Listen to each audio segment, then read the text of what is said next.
जो मौजूदा भी हुकूमत है, जो पुरानी वाली हुकूमत है, उनसे भी हम पूछ रहे हैं, आपने सियासी वादे किए, क्या पेट भरता है सियासी वादों से? जब तक अमल नहीं होता है तो क्या पेट भरता है? लेकिन मेरी एक ख्वाहिश है कि असेंबली में हमारे मुसलमान खवातीन की आवाज गूंजना चाहिए। जब हमारी खवातीन की आवाज वहां गूंजेगी तब सोशल जस्टिस मिलेगा। हमारे बीसी मुसलमानों को हक के साथ उनको रिजर्वेशन मिलना चाहिए, तभी तेलंगाना आगे बढ़ेगा। हम आपके साथ हैं। और काफी लोग होंगे बोलेंगे कि कैसे साथ है भाई, इनके पास क्या जादू की छड़ी है, क्या करेंगी कविता, अकेली खवातीन है, क्या करेगी? लेकिन उनको मैं कहना ये चाहती हूं,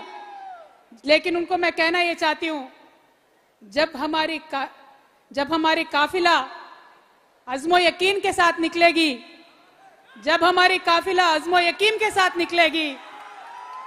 जरूर रास्ता वहीं से निकलेगा जहां हम चाहेंगे। हिम्मत होनी चाहिए, दम होना चाहिए, वो दोनों भी आपके बहन कविता के पास है। और मुसलमानों को आपके हक दिलाने का हम पूरा कोशिश करेंगे। हम बस आपको दावत देते हैं, टीआरएस के साथ जुड़िए, काम करिए, आगे बढ़िए, తెలంగాణ को आगे बढ़ाएंगे। మన ముస్లిం సోదరులతో పాటు మన క్రిస్టియన్ సోదరులకు కూడా పొలిటికల్ రిప్రజెంటేషన్ కావాల్సిందే, న్యాయం జరగాల్సిందే, వారి కోసం పోరాటం చేస్తాం। మన సిక్కు సోదరులు ఉన్నారు, వారి కోసం కూడా పోరాటం చేస్తాం। మరి అందరికన్నా పెద్ద సంఖ్య, రాష్ట్రంలో సగం సంఖ్య ఉన్న మన బీసీ సోదరులు ఉన్నారు। బాగా భూములు ఉన్నాయి బీసీల దగ్గర, కాపుదాన పోలంతా బీసీలనే ఉన్నారని మాట్లాడతారు। కానీ నిన్నగాక మొన్న వచ్చిన రిపోర్ట్లో 171 మంది బీసీలు ఎస్సీల కన్నా దారుణమైనటువంటి పరిస్థితిలో జీవిస్తున్నారని చెప్పడం జరిగింది। మరి ఆ పేద బీసీల సంగతి ఏంది? డబ్బులున్నోళ్ళు ఎక్కడన్నా బానే ఉంటారు, డబ్బులున్న అగ్రవర్ణాలు బానే ఉంటారు, డబ్బులున్న బీసీలు బానే ఉంటారు, డబ్బులున్న ఎస్సీలు బానే ఉంటారు, డబ్బులున్న ఎస్టీలు బానే ఉంటారు। కానీ పేద బీసీల సంగతి ఏంది? వాళ్ళకి న్యాయం జరగొద్దా? వాళ్ళ కోసం పోరాటం చేయొద్దా అని నేను అడుగుతా ఉన్నా। ఇలా కాంగ్రెస్ పార్టీ 42% అని చెప్పింది బీసీలకు, ఏ లెక్కన చెప్పినామంటే జవాబు లేదు। ఎందుకంటే బీసీలు ఉన్నది 46%, బీసీ ముస్లింలు ఉన్నది 10%, మొత్తం కలిపి 56% రిజర్వేషన్ ఇవ్వాలి। కానీ 42% బిల్లు పెట్టిండ్రు, అవి తీసుకుపోయి రాష్ట్రపతి దగ్గర ఇరకబెట్టిండ్రు, అవి బయటికి రావు। కానీ రేవంత్ రెడ్డి, కిషన్ రెడ్డి ఇద్దరు ప్రేమ లెక్కలు రాసుకుంటుంటారు, గల్లీ మే కుస్తీ, ఢిల్లీ మే దోస్తీ। మరి దోస్తీ బీసీ బిల్లు తేవడానికి ఎందుకు వాడుకుంటలేరు రేవంత్ రెడ్డి గారు? అడుగుదామా? సిద్ధంగా ఉన్నారు అందరూ? పక్కానా? మరి అది అడగాలంటేనే బీసీలకు రిజర్వేషన్ల కోసం మడమదిప్పని పోరాటం టీఆర్ఎస్ పార్టీ చేయాలి। నేను ఇవాళ ఒక ప్రతిపాదన చెప్తా ఉన్నా, సామాజిక న్యాయం జరగాలంటే ఒక రాష్ట్రంలో ఎక్కువ, ఒక రాష్ట్రంలో తక్కువ, దేశం మొత్తంలో 50% బీసీలు ఉన్నాం, 42 కాదు 50% రిజర్వేషన్లు అడుగుదాం, ఇక్కడి నుంచి ఢిల్లీ దాకా కొట్లాడదాం। ఇవాళ ప్రారంభమైనటువంటి సామాజిక న్యాయ సంకల్ప సభ ఇవాళనే ఆగదు, రానున్న 5 నెలలు సావిత్రిబాయి పూలే గారి జన్మదినం వరకు ప్రతి ఊరికి పోదాం, ప్రతి మండలానికి పోదాం, ప్రతి జిల్లాకు పోదాం, అక్కడ కూడా సామాజిక న్యాయ సంకల్ప సభలు పెట్టుకుందాం, అందరినీ ఒకటి చేద్దాం। ఆ తర్వాత వేలాది కార్లు తీసుకొని చలో ఢిల్లీ కార్యక్రమం తీసుకుందాం।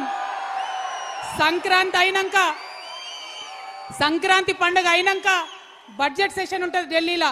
ఇవాళ ఇక్కడి నుంచి హెచ్చరిక చేస్తా ఉన్నాం బీజేపీకి, కాంగ్రెస్కి, మీరు వచ్చే బడ్జెట్ సెషన్ లోపల బీసీ బిల్లు మర్యాదగా పాస్ చేసి పంపండి, లేకపోతే తెలంగాణ టీఆర్ఎస్ సైన్యం అంతా ఢిల్లీకి బయలుదేరుతుంది। మా రోజు వీరన్న గారి స్ఫూర్తితోని గుత్పలు అందుకొని ఢిల్లీకి బయలుదేరదాం, సైన్యం అంతా ఆడికి పోదాం, ఢిల్లీకి పోయి యుద్ధం చేద్దాం। నిన్న మొన్న ఉద్యమాలు జరిగినాయి, చిన్న పిల్లలు చేసిరు, మీరందరూ అనుకుంటే ఎంతసేపు ఢిల్లీ జామ్ చేయొచ్చు కదా, చేద్దామా? పక్కానా? సంక్రాంతి అయినాక సిద్ధంగా ఉంటారా? అంత లోపల గ్రామానికి వెళ్ళండి, మన సైనికుల్ని సిద్ధం చేసుకోండి, వేలాదిగా ఢిల్లీకి పోవడానికి రెడీగాండి।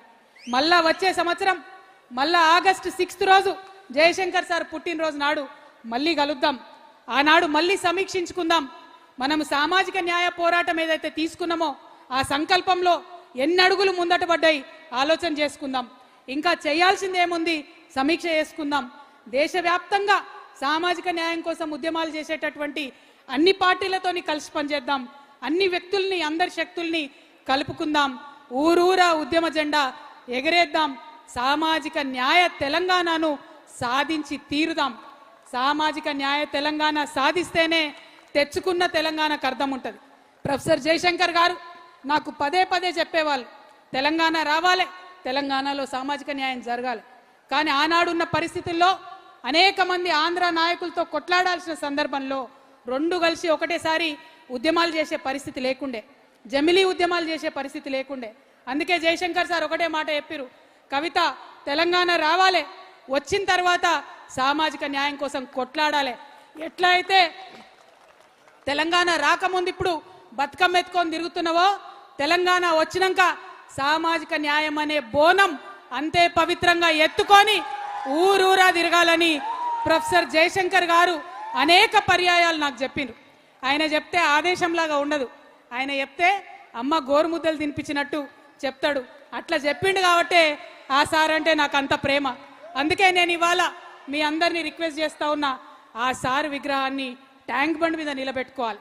మనం మన సంస్థ జాగృతి నుండి ఇప్పటికే 4 జిల్లాలలో పెట్టినాం, ఇంకా అన్ని జిల్లాలలో కూడా జయశంకర్ సార్ విగ్రహం పెడతాం. ఊరూరా మీరు సామాజిక న్యాయ సంకల్పం చేసేటప్పుడు ఆయా సామాజిక వర్గాలు ఆయా ప్రజల్ని కలుపుకొని ఎక్కడికక్కడ సార్ని ఆ ఊర్లలో నిలబెట్టండి. ఎక్కడ జయశంకర్ సార్ వస్తే అక్కడ వెలుగు వస్తుంది, సామాజిక న్యాయం వస్తుంది, స్వాతంత్రం వస్తుంది, అభివృద్ధి వస్తుంది. కాబట్టి వారు నిలబెట్టుకోవాలి. మరి ఈ విషయాలన్నింటినీ కూడా సమగ్రంగా ఒక ప్రతిజ్ఞ రాసుకోవడం జరిగింది. ఇప్పుడు మీ అందరినీ నేను రిక్వెస్ట్ చేస్తున్నా, తమ తమ స్థానాల్లో నిలబడి మీరందరూ కూడా మరి చేతు ముందుకు జాపి ప్రతిజ్ఞ చేయాలి. మరి ఈ ప్రతిజ్ఞ కన్నా ముందు నేను కొన్ని తీర్మానాలు చదువుతా, ఆ తీర్మానాలన్నీ కూడా మీరు ఆమోదం తెలపాలని చెప్పి కోరుతా ఉన్నాను. బీసీలకు చట్టసభల్లో 50% రిజర్వేషన్లు కల్పించే వరకు తెలంగాణ రక్షణ సేన దేశవ్యాప్తంగా బీసీ శక్తులను కలుపుకొని ఉద్యమిస్తుంది. ఓకేనా? ఓకే అంటే సపట్లు కొట్టాలి.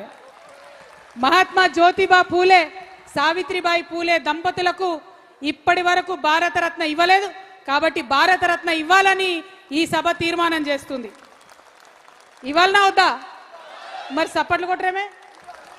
అదేవిధంగా ప్రొఫెసర్ జయశంకర్ సార్ విగ్రహాన్ని ట్యాంక్ బండ్ పై ఏర్పాటు చేయాలి, ఆయనకు పద్మభూషణ్ ఇవ్వాలని కోరుతూ తెలంగాణ ప్రభుత్వం కేంద్రానికి లేఖ రాయాలని డిమాండ్ చేస్తా ఉన్నాం.